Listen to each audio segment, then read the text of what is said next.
et messieurs, bonjour, bienvenue. On est heureux de vous retrouver sur Immédiat Politique pour une de nos émissions, l'invité. On est dans un lieu absolument magique qui s'appelle le Philanthrolab. On vous racontera un peu plus tard ce que c'est, un lieu unique dédié à la philanthropie et aux porteurs de projets. Et c'est aussi pour ça qu'on retrouve notre invitée du jour, Agnès Cossolini. Bonjour. Bonjour. Vous êtes la déléguée générale et la fondatrice d'une association donc d'intérêt général qui s'appelle Ikigai. Absolument. Est-ce que vous pouvez nous raconter ce que fait Ikigai? Mais oui, avec joie. Je suis cofondatrice en réalité de l'association Ikigai, une association que j'ai co-créée donc avec Aurélie Sigrand et Stéphanie Gruet-Masson, qui sont comme moi deux mamans, deux femmes qui ont eu la chance d'avoir des enfants pas tout à fait comme les autres. L'association Ikigai, elle existe depuis maintenant 2015. Elle a pour objet d'accompagner l'inclusion des enfants avec autisme. L'autisme, ça représente à peu près un enfant sur 100 en France aujourd'hui. Ce sont les derniers chiffres officiels. Et pour autant, en tant qu'acteur de terrain, on s'aperçoit que malheureusement, ce chiffre est en constante augmentation. C'est près d'un enfant sur 68 aujourd'hui. Et malheureusement, même si une volonté très affichée par notre gouvernement depuis maintenant 2005, la loi sur le handicap, oui c'est bien ça, de faire de l'école un lieu plus inclusif, de faire de notre société d'ailleurs une société plus inclusive, il reste que sur le terrain, dans cet écosystème effectivement qui existe auprès des enfants, il y a des problèmes, et des problèmes notamment de formation, mais pas que. Ça part toujours d'une histoire qui peut être un peu effectivement personnelle, c'est-à-dire qu'à un moment, il y a des mamans qui, pour leurs enfants, ne trouvent pas forcément le lieu de scolarisation, la manière adaptée de leur parler, de les écouter, de leur apprendre. Alors d'ailleurs, je me posais la question, qu'est-ce que ça veut dire Ikigai? Parce que je crois que le nom fait résonance avec aussi un petit peu la philosophie de l'association. Ça veut dire quoi? Totalement. Ikigai, c'est un concept japonais, je n'ai absolument rien inventé. Ça veut dire la raison d'être, sa raison d'être. Comment est-ce qu'on trouve sa place dans le monde parmi les autres, tout en se respectant, c'est-à-dire en respectant ce qu'on est au fond soi-même. Et en fait, les enfants avec autisme, enfin les porteurs d'autisme, ont cette difficulté effectivement d'interrelation, de se mettre en communication avec les autres. Alors Ikigai, ça répondait à ça. C'est comment est-ce que finalement, dans leur singularité, sans changer ce qu'ils sont fondamentalement, parce que je pense que ce n'est pas tout à fait possible, et est-ce que c'est souhaitable d'ailleurs? Je ne pense pas. Comment est-ce qu'avec cette singularité-là, ils peuvent s'inscrire effectivement dans le monde tel qu'il est aujourd'hui? C'était ça l'ambition d'Ikigai. Je trouvais que ce mot, alors qui est un petit peu galvaudé aujourd'hui, parce qu'il y a des... Il faut toujours revenir aux fondamentaux de toute façon. Trouver sa juste place. Dans l'interaction, ce dont on était en train de parler, c'est à la fois l'altérité, l'interaction avec l'autre. Et évidemment, l'école est certainement un des premiers lieux où ces enfants sont confrontés à la fois peut-être au regard des autres, à l'incompréhension, à une difficulté de se positionner. Il me semble avoir compris qu'au départ, d'ailleurs, votre projet initial, c'était peut-être du coup d'inventer une sorte d'école un peu parfaite dans lequel tout aurait été pensé pour eux. C'est ça à l'origine? Mais oui, c'était bien ça.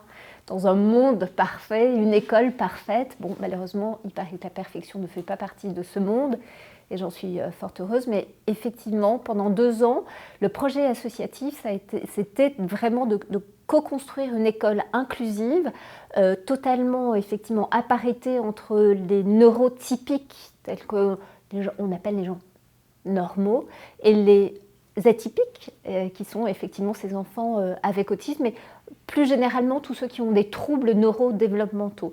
C'était ça le projet, et je vous avoue qu'à Paris, là où nous nous trouvons aujourd'hui, avec des sujets effectivement fonciers assez lourds, etc., c'était... C'est pas le plus simple. Non. Mais ça ne vous a pas empêché de creuser l'idée et de tourner toujours autour de l'école.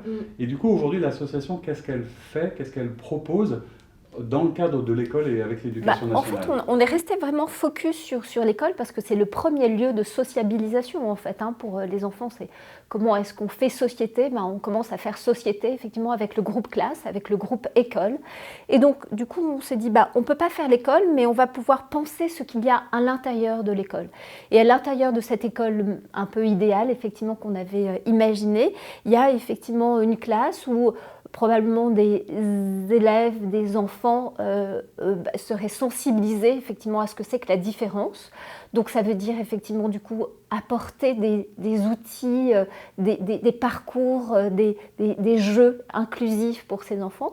Ça veut dire aussi un écosystème, à commencer par les enseignants et les AVS, AESH, qui sont ces accompagnants de vie scolaire qui sont indispensables pour les enfants effectivement en situation de handicap pour être dans la classe et non pas en dehors.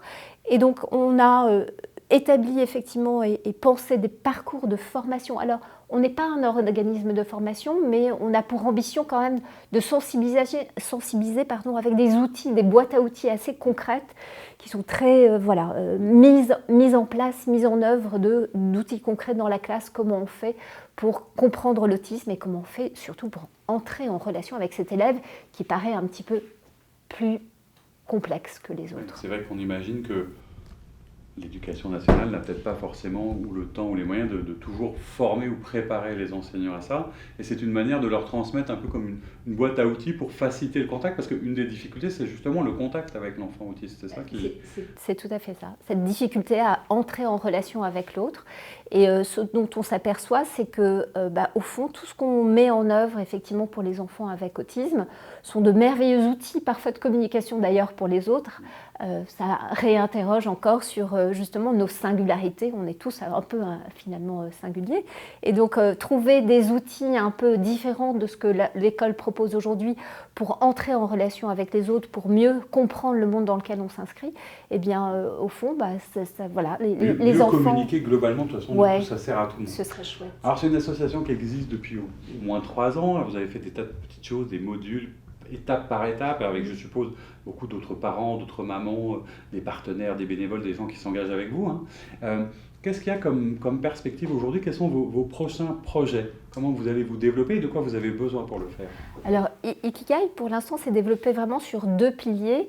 À la fois, effectivement, ces parcours de formation, sensibilisation dont je vous parlais, qui est là pour tout l'écosystème, parce que là, on a parlé beaucoup de l'école, mais on n'agit pas que dans l'école, on agit aussi en dehors de l'école. Tous ces lieux d'activités sportives et culturelles, oui, on développe là, en Ile-de-France, un gros projet sur l'accompagnement des maîtres nageurs. Un chiffre, pardon de vous faire peur, mais la première cause de mortalité infantile chez les enfants autistes, c'est la noyade. Et donc, face à ce constat alarmant, nous avons décidé effectivement d'accompagner des maîtres nageurs volontaires pour qu'ils puissent accueillir et donner des cours de... Alors, il ne s'agit pas d'en faire des champions pour les prochains JO, mais bien en fait de leur donner ces 2-3 petits trucs pour se sauver. Pour mieux appréhender l'eau, pour mieux comprendre. Exactement. Et donc ce gros pilier, effectivement, qui est le pilier central de l'association, de sensibiliser, de former tout l'écosystème, il est aussi adossé à une grande fierté que l'association développe maintenant depuis 2 ans.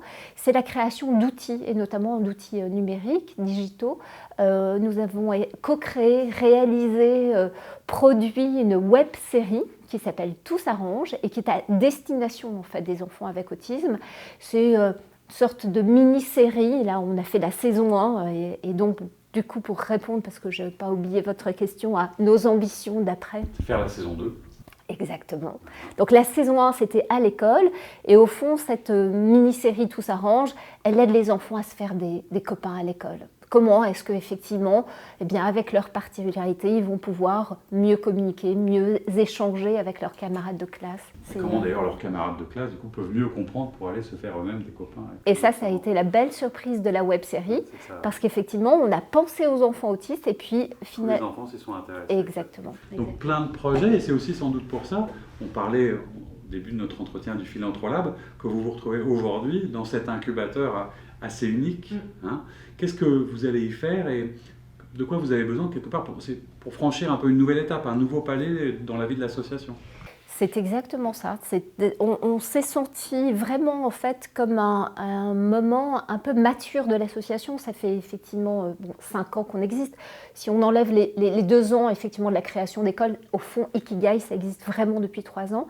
Et ces 3 ans, c'est des 3 ans en fait de maturité d'un projet associatif qui vraiment maintenant sait qui il est, où il va, mais pour autant, en fait, on avait besoin un peu de se professionnaliser au fond, parce que, voilà, on est des mamans, mais nous sommes aussi des femmes qui avons eu et des vies professionnelles riches auparavant pour chacune d'entre nous, et les bénévoles qui nous rejoignent sont souvent en fait des mamans qui ont été obligées d'arrêter de travailler, mais qui ont eu une activité professionnelle. Et c'est comment est-ce que chacune, avec nos compétences professionnelles, on a pu agrémenter et professionnaliser en fait ce projet associatif que voilà, est né Ikigai. Mais au fond, une association efficace aujourd'hui, avec la recherche effectivement de mécénat, de subventions, l'activité même à développer, les stratégies marketing, etc.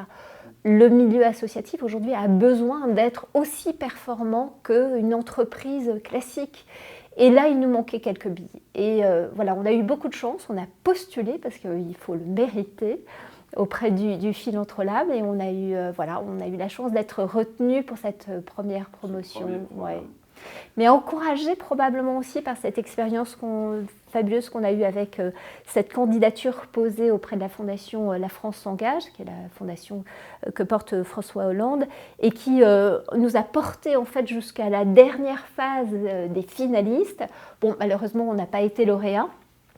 Mais ça nous a permis d'arriver aussi là et d'être prêts pour concourir aujourd'hui. Ouais, exactement. Qu'est-ce qu'on peut souhaiter à l'association? Qu'est-ce qu'on vous souhaite pour cette année qui commence?